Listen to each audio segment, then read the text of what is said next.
Welcome to Invisible Glitter, the podcast for women aging with attitude and sparkles. I'm Sandy Parker, founder of the Pink Lady Posse, coach, cheerleader, and your connector in chief for whatever you need to go from what now to what's next.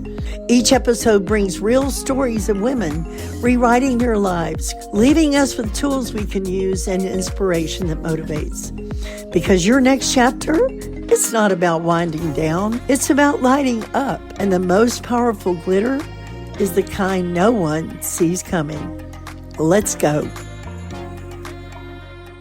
So I am here today with someone I have known a long time and couldn't think any more highly of, and that is my friend, Deborah Wright. Welcome, Deborah. Well, thank you, Sandy. Thank you for the sweet words. Yeah, You've been a dear friend. So first of all, I want to tell people a little bit about you. You used to own and operate, and maybe still do, Phoenix Translations. We'll hear about that in a minute. And then you went to college to become a licensed professional counselor. And she's in a treatment facility where she works with men and women as a therapist. That's correct. You'll hear more about that also. Why would I want Deborah Wright on a podcast with me? Well, first of all, she's like a sister to me. And she's watched me reinvent myself, I don't know, 100 times, but I know at least 5 big ones. And you know, when you've got people in your corner, when you do something new, it's great to have those people in your corner. So she's always been there with me, and I love her for it. So today we're going to look at how do you reinvent yourself, or how do you go from what now to what's next? And Deborah has some experience. So Deborah, tell us about the experience of Phoenix. And I think you were 47, is that right?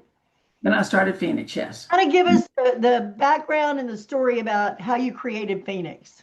Well, you know, like they always say, Sandy, mother or necessity is the mother of invention. Okay. And when you're let go from a position through no fault of your own after 17 years, there is a feeling of, and you have children, you know, still have a teenager at home. There's just what we call the gift of desperation. And so it was really an aha moment for me to just be there and say, wait a minute, I've got these skills. What can I do with these skills? And I thought, oh, and I have relationships. Oh, what can I do with these, this knowledge?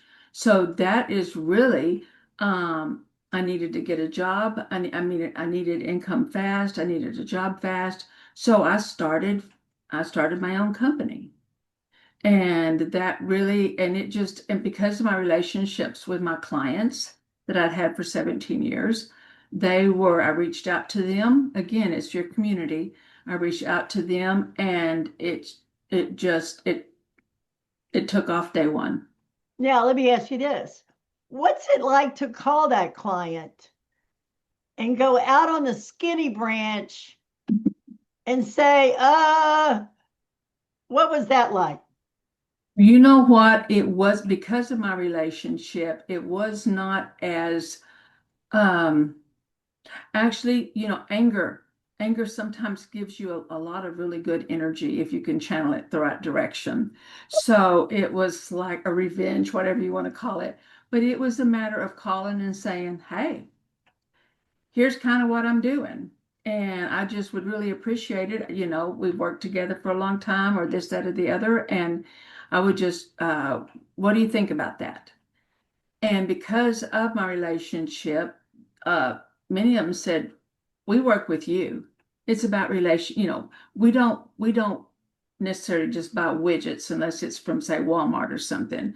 We seek relationship with the people that we do business with, because there's a trust issue there. And so majority of them said, yeah, we're in. We work with you. We know what it's like to work with you. We can trust your word, and we know it'll be done, and we don't have to worry about anything. And so it literally took off just that quick and that easy. Now, I also hear something in there about you have to be a stand for yourself, even when everybody Absolutely. else isn't. So just say a little bit about that. Well, that is, as women, as women, we have the hardest time, uh, and it's usually from some sort of trauma, drama in our lives or whatever. We just have such a hard time standing up for ourselves and advocating for ourselves. And that's the beauty of getting older, because there comes a time when you really just say, nobody's going to advocate for me. I'm going to have to do it myself. And you, as we say, you put your big girl panties on and um, you just go do it. I didn't have any other choice but to just go do it. And that gave me a power that I did not know that I possessed. Yay! And the name, Oh, yeah, Phoenix. Yeah. So that Phoenix. was, yeah, because I mean, you talk about rising from the ashes and reinventing. I mean, that's what the Phoenix does. And rising from the ashes and becoming a new person. And that's really what I felt like I had done. And I bet that name was inspirational to you every year you've been in business. Oh, it still is. I mean, even in my counseling email is Phoenix. So it's just I'm very much it means a lot. And it's inspiration. Okay, so now you're 52 and you decide you're going to add a new dimension to your life. Tell me about that. Now, if what's the Colonel Sanders would we're here, he would say, "You're never too old to start something." It's absolutely right. That's absolutely true, Sandy. And it's so matters of business, that's real easy. We get our head around that. But I also divorced and remarried during that time too. Okay. So I cleaned house basically. And because I really took stock of how I wanted to spend the last half of my life. And I wanted to have some say in how I did that. So, um, my second husband and I, we have always, all our children are adopted, period. Okay. So his and his first marriage, me and mine.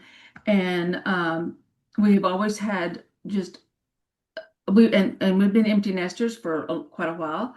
And we just had a heart for the older foster children. Hmm. And so it's like the more we talked about it, the more we decided that that's what we were supposed to do. We just really did. We felt led to do that. And we had our careers were flying along. It was just like it just really felt like that was the thing that we were supposed to do. So we pursued that. And we ended up after about a year of going to foster care matchups they have after about a year. We just about quit. And this precious little girl, she was 11, she came over with her little checklist and she started visiting with us about things. And at the end, and she met some other families there, and we spent an afternoon with her. But then she told us that she was leaving, she was crying, and she said, I pick y'all. And we said, we pick you. So the adoption, she was 11, we adopted her. She came from really, really hard places. Um, and that's a whole nother conversation about being adoptive parents. But there is, anyway, it was 7 hard years. Okay, think about adopting someone who's come from all the hard places that she has. But anyway, so we're off raising children now. I'm 52, my husband's 60, and is that right? No, that's not right. I married him when I was 52. I adopted her when I was 60. Never mind. I got married at 52. I just had a brain slip there. Woo! So we adopted her. I was 60 when we adopted her. We adopted our daughter. So, and John was 68. So that's when we did that. So, So because we were you together. let me just reiterate. You spent the years of 60 to 67 raising an 11-year-old to an 18-year-old who didn't have the best start. Oh, she had an awful start. Well, Awful I start. know you to be an education focused person. Yeah. I knew the minute I met Raven that she was going to go to college. Yeah. She was going to be well raised. She was going to be cared for. And that's Yeah. not something she always wanted. Oh, yeah. Yeah. So it was like, um, yeah, but she came from, um, she came from addiction and mental issues. And so she was headed back that way. So everybody, I believe everybody and everything's put in our life for a reason. Because while she, after we adopted her, the next year I went back to UT to get my bachelor's degree. So I graduated from UT in 2015 So you're and 68 now? I'm 70, No, 71. I mean, you go to college to get your master's at 68. Yeah. Girl, Yeah, I went back to school to get my bachelor. No, I went at 65 because people don't know this, but in Texas, if you're 65 or older, your public universities are free. So I went back to school and that's when I went and got my master's. But yeah, so I in 2013 I went back to UT to get my bachelor's and I graduated there from 2015. And then about 3 years later, yeah, I went back and got my master's. So 67, 68, I went back to get my master's. in Age is just, counseling. yes, in addiction counseling. So yet another reinvention. What? You are a reinvention queen. But the thing that is so fascinating to me is it doesn't seem at the time like, I don't know, it's not that it doesn't take much, but it seems natural for you. Like becoming new, you just keep doing it. How do Yeah. you do that? Yeah, it's just, you know,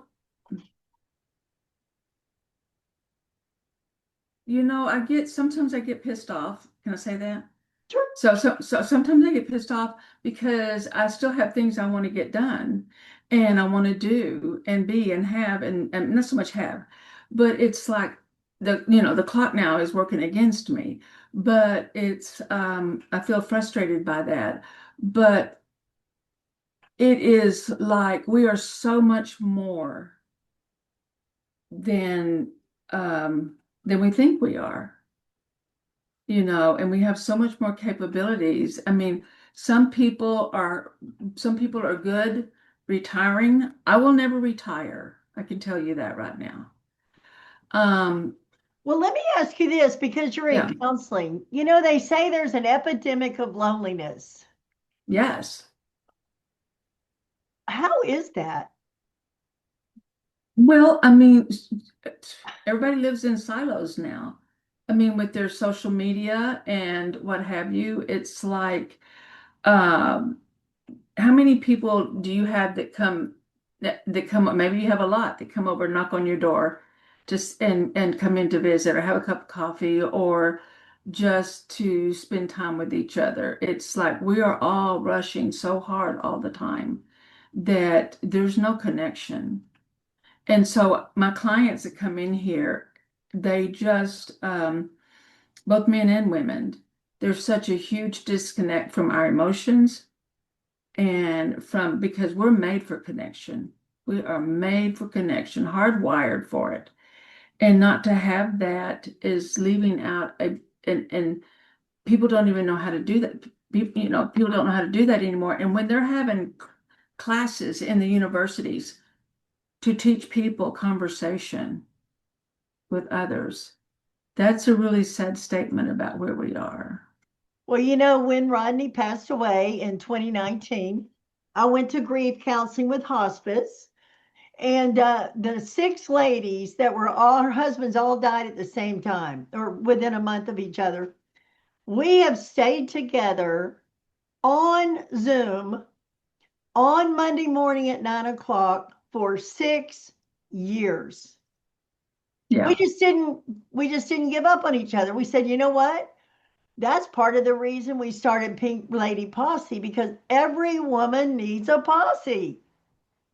Oh, absolutely. And I see that here because these guys are in community. They live with somebody. They live with this group of men, this group of women. They live separately, of course, but they live with these guys for at least 90 days, some longer. And it's like they have to communicate with each other. They're taught how. They share emotions with each other. They share their trauma with each other. And it's like when they leave here, they literally are brothers for the rest of their lives. Oh, well, Yeah, but that, part of our mantra is loneliness kills, belonging heals. Join the posse, right? yeah, And it's on Zoom. So people go, oh, that's not the same. Well, for me, I'm in a small town without a lot of my friends nearby. yeah, Life-giving to connect with my friends on Zoom. yeah, If I don't show yeah. up, they're looking for me. Well, I think that's one thing as we get as the older generation, some people are not willing to embrace new things. And Zoom's not even that new, but it's like, it's part of, I love it. Me too. Okay, it frees up, it really, I mean, it's maybe not the way to look at it, but I can still see my friends and not have to drive. Of course, not everywhere you have to drive everywhere now, and the traffic is hideous. So it's like, and I don't particularly care about driving at night anymore. Right. So I can sit and visit with my friends just like I can visit with you, and we can have a glass of wine, cup of coffee, whatever, and just yuck it up really good. So. I love it too. So, Frenchie, remember the movie Grease and the pink Mhm. ladies from Greece? Uh-huh. I got a video from Frenchie Oh, that that's cool. said, we're going to make you an honorary pink lady. And that means you got to be cool. You got to act cool. You got to look cool. I'm like, uh-oh, I don't even know what cool is. So I decided to add a segment in every podcast about what's cool, what's trending, what are you seeing, what are you liking? And it made me think of that because one of the things trending right now, you can go to Facebook and put this in, men calling each other to say goodnight. It is hilarious. So a guy, he's got his wife recording. He goes, "Hey, buddy, just wanted to call and say, thinking about you. Hope you have a good night and some sweet dreams." And you'll you'll hear on the other end, the guy goes, "Have you been drinking? Is this my friend?"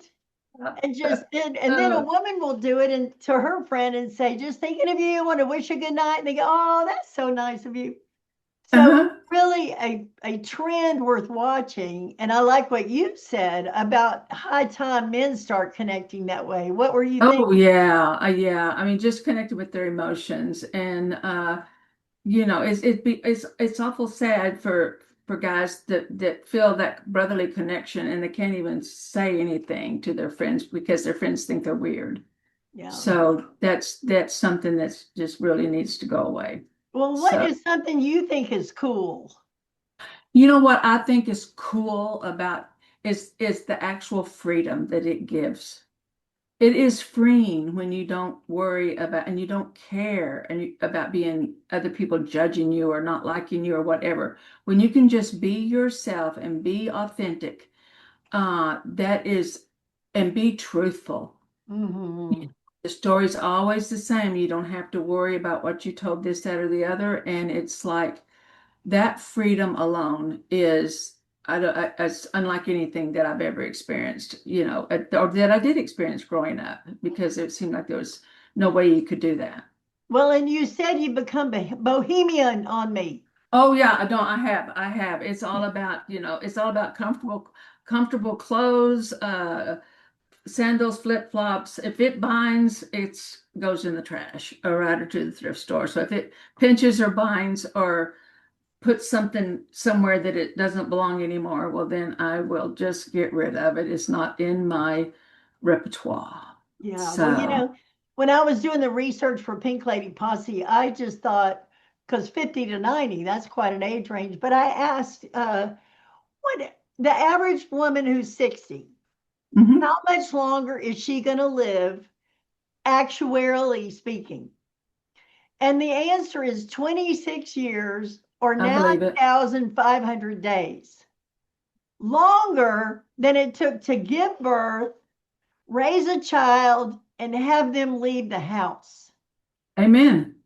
So I figure out, and Rodney wanted to live so bad. He worked hard to live, and all I got to do is wake up and take a breath. So if I don't make the most of the days I have, Absolutely. shame on Absolutely. me. Yeah. Kind of what It I'm. is about, and you know what? And that's, yeah, I'm the same way. It's about the legacy. What do I want to show my children? Of course, they're all middle-aged adults now, but except for our daughter. But what do I want to, what do I want to model for my family? What's my legacy? And it has nothing to do with money. If I make that along the way, that's great. But let's share it, but it's just like my stuff will be gone when I'm gone, but it's going to be what I leave behind. And if it's with my family, if it's with the guys I counsel, if it's anything, it's about that's the stage of life we're in. It's about you can either do it with bitterness or integrity. This stage in our life, and I choose to do it with integrity. I love I that. don't. Me too. I mean, what a great person to sit beside for what? How long did I work with you? It seemed like a million years. Yeah, what, 11 or 12? Well, so this is your shot to Mhm. give your word of advice to that poor soul. I'm just kidding. To whoever is watching this podcast, to just say, Deborah, what would you offer as a word of advice to that person who's listening right now? No, it is a cliche, but I'm going to use it anyway. And that is just be yourself. Let it go. Be yourself and embrace yourself because you're enough. All right, you're enough just as you are. And so many people have a hard time doing that. But just be honest, be true to yourself. Be yourself. Yeah, and I would offer, if you don't know how to do that, go to the Pink Lady Posse and hook up with me because that's my specialty. There you go. I love There you being go. crazy and free and alive. And some people go, oh, I'm so nervous to be. I'm like, man, give it up. This is the day to be free. Absolutely.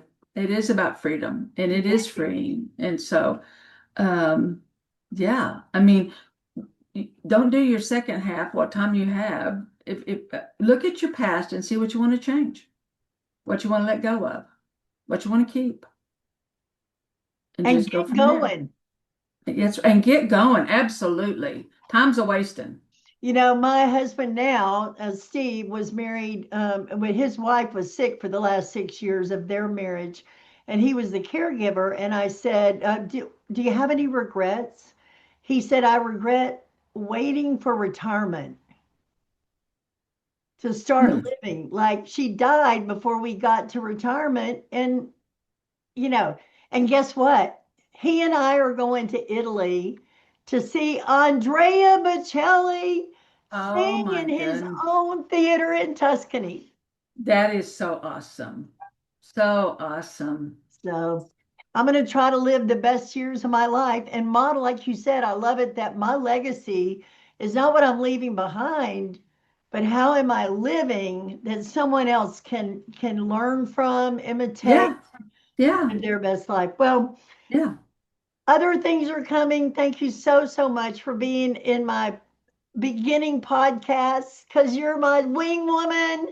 And I just love having you here. Thank you for sharing your soul, your life, your Oh, experiences so others can benefit. I really appreciate it. and thank you for having me. Thank you so much for being with us at Invisible Glitter for women aging with attitude and sparkles. Go to pinkladyposse.com where you will find replays, links, and show notes. Want to know when the new episodes launch? Be sure and sign up for the glitter list. So join us and enjoy being linked into our community of bold, brilliant women who are redefining their next chapter together. Invisible Glitter is free to listen to and a proud founding podcast of the Liminal Network. Please rate and review the show on Apple Podcasts, Spotify, or wherever you listen to your podcasts. Share this episode and all of your favorite ones with a friend and on social media.